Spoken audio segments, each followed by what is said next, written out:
জলদি কর। শালা কি রে, মেয়েদেরকে দেখলেই কনুইটা খুব সক্রিয় হয় না নাকি? এটাকে চার চার শালা সব ফিরুয়ার দল। দেখলেন তো, দেখলেন মেয়েরা কাজের জন্য ঘরের বাইরে বেরোলেই জানা যাওয়া সম্পত্তি হয়ে যায়। এই চোখ ওর আঙুল ওর কনুই সব জানি সব কিলবিল কিলবিল কিলবিল কিলবিল করো। পাবলিক প্রপার্টি পেয়েছে ওই জন্য এই যে উঠিয়াটা দেখছেন, এই যে গামছা, এই যে টুপি, একটা শার্টও পরি কোমরে মাঝে মাঝে দড়ি দিয়ে গুঁজে বাপি ভরিয়ে দিয়েছে। ওইসব ইলোকেসি কেসরা জিনিস সবাইকে দেখাতে যাবে না বস।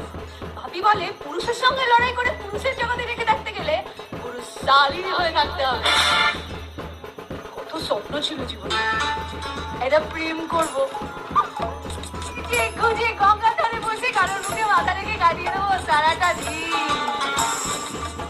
কপালে থাকলে তো, কপালে না থাকলে কি ঠকটা খাবে, খাবে কি?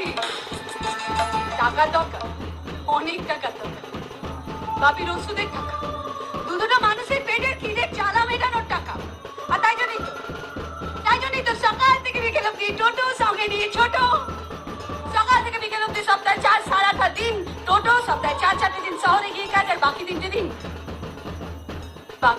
আমার ঘরে অনেকগুলো বাচ্চা আছে জানেন, কি সুন্দর দেখতে বাচ্চাগুলো। ওরা আমার সব কথা শুনে, আমি ওদেরকে পড়াই। কি হলো, এই গোলমালের মধ্যে পড়াশোনা সবাই থাম মেরে গেলেন, কেউ কিছু বলছেন না? এই তো বল, কি ভাবছেন এই যে বাচ্চাগুলো বসে আছেন? বৌদি কি ভাবছেন? ভাবছেন এই সসা করে কথা বলে অশিক্ষিত বা অর্ধশিক্ষিত মেয়েটা আপনাদের বাচ্চাদের পড়ালে এদেশের ভবিষ্যৎ প্রজন্মের কি হবে, তাই না? ওই সময়টুকু সসা করে কথা বলে নাই জাকি, ওই সময়টুকু জাকি দেখে জগদ্ধাত্রী হয়ে যায়। ইংলিশে অনেস্টলি ফার্স্ট ক্লাস পেয়েছিলাম জানেন তো, চাকরির পরীক্ষায় বসেই ছক্কা। ভেবেছিলাম লাইফের সব প্রবলেম সলভ, ইন্টারভিউ দেবো, চাকরি পাবো, সব ঠিক হয়ে যাবে। ইন্টারভিউ দিতে গিয়ে জানলাম চাকরিটা পেতে গেলে লাগবে 5 লাখ। দম্বার মেয়ে আমি, দেখে মনে হচ্ছে দম্বার মেয়ে। আহা, এমএ করলাম, বিএড করলাম, আবারও চাকরির পরীক্ষায় বসলাম, আবারও লাগালাম, আবারও ইন্টারভিউ দিতে গিয়ে জানলাম এইবার চাকরিটা পেতে গেলে লাগবে ডাবল 10 লাখ। দেখতে দেখতে সব রাস্তা যখন বন্ধ হয়ে গেল, তখন দিনের শেষে পড়ে রইল আমার সারাক্ষণের সঙ্গী সেকেন্ড হ্যান্ড টোটো। মা, আমি না তখন থেকে আপনাদের সঙ্গে বাজে বকে বকে আপনাদের কান মাথা বোধহয় খেয়ে ফেললাম। কিছু মনে করবেন না, আমি একটু বেশি বকি। অন্য কোনো দিন কথা হবে। হ্যাঁ চলি তাহলে, টাটা।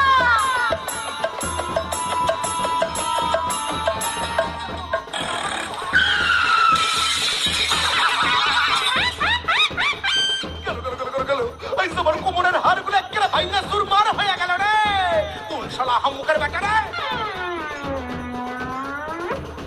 খুব লেগেছে তাই না গোসাই ঠাকুর? ও বাবা, এসে তো কি বেটা নয়, বেটি আছে রে। তা বলে অত জোরে থাকতে বলে লাগবে না তো কি হইব? বলে নিচার জীবনের ভাষ্যমত তো পুরুষ থেকে হারাইছো, কিন্তু এইটা ভুলে গেছো যে মাইয়াকে দিয়ে সব কাম হয় না। মাইয়াকে দিয়ে সব কাম হয় না, কিন্তু মাইয়াকে দিয়ে বাসনটা না মাসাইলে বাসনটা ঠিক সক সক করে না, তাই না? মাইয়াকে দিয়ে ঘরটা না মুছাইলে ঘরটা ঠিক পরিষ্কার হয় না, তাই না গোসাই ঠাকুর? গোসাই ঠাকুর, গোসাই ঠাকুর, কল্পনা চাওলার নাম শুনেছেন? ওই মহাকাশে গিয়েছিল, আপনার ফোনটা দিন। ফোনটা দিন,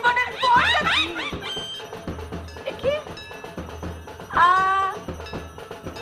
আচ্ছা, ফেসবুক আছে, ফেসবুকে যে রোজ রাত্রিবেলা লুকিয়ে লুকিয়ে সুন্দরী সুন্দরী মেয়েদের ছবি দেখেন না, এই ফেসবুকের কিছুদিন আগে পর্যন্ত সিওওর নাম কি ছিল বলুন তো? শরীর সালমান। ও বাবা, এমন আমার নারী বিপ্লবী হইবে নাকি রে? হ্যাঁ এসে শোনো, আমাদের গ্রামে না সব বিপ্লব চলবো না, এই আমি কয়া দিলাম। কেন চলবে না? পৃথিবীর সমস্ত অন্যায় প্রতিবাদ যদি গ্রাম থেকে শুরু হয়, তাহলে নারী বিপ্লবের মূল কেন্দ্র গ্রামাঞ্চল কেন হবে না গোসাই ঠাকুর? গোসাই ঠাকুর, ওই নারী পুরুষ পৃথিবীর কালো চশমাটা না চোখ থেকে খুলে ফেলে দিন। তাহলে যে শ্রীকৃষ্ণ শ্রী রাধার সামনে অর্ধ নারীশ্বর হয়ে দেখা দিয়েছিলেন, সেই আরাধ্য দেবতার সামনে গিয়ে দাঁড়িয়ে কথা বলতে আপনার লজ্জা করছে? একটা সামান্য মাইয়া হইয়া তুমি আমরা শিক্ষা দিতেছ? আমার বাপি বলে শিক্ষা দিতে গেলে সামান্য অসামান্য ছোট বড় সাধারণ অসাধারণ কিচ্ছু ভাবতে হয় না। শিক্ষা তো সবার থেকে নেওয়া যায়, শুধু শিক্ষা নেওয়ার ক্ষমতা থাকতে হয়। গোসাই ঠাকুর, গোসাই ঠাকুর চলুন, কোমরে লেগেছে না, আপনাকে ছেড়ে আসি রাজবাড়িতে। না, আমি কোনো মাইয়া মাইন সেক্টরে উঠুম না। গোসাই ঠাকুর পয়সা লাগবে না, চলুন। বললাম তো আমি উঠুম না। গোসাই ঠাকুর